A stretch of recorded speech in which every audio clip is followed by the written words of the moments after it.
ભાદરવી પૂનમના મહાકુંભને લઈ યાત્રાધામ અંબાજીમાં શ્રદ્ધાળુઓનું ઘોડાપૂર ઉમટ્યું છે।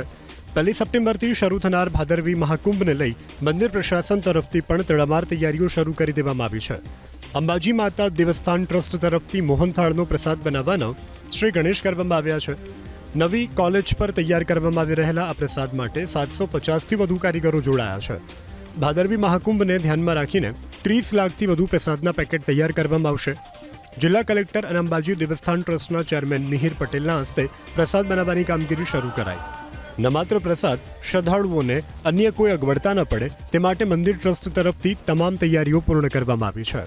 તો આજે ડુંગરી ગરાસિયા સમાજે આજે મા અંબાને 51 ગામના યુવા ભક્તોએ ધજા અર્પણ કરી ધર્મનો વધુમાં વધુ પ્રચાર થાય, હિન્દુ ધર્મની શક્તિ ભક્તિનું પ્રદર્શન થાય અને ધર્મ પરિવર્તન કરનારા લોકો સમાજથી દૂર રહે તે માટે ડુંગરી ગરાસિયા સમાજના આગેવાનો સતત કામ કરી રહ્યા છે।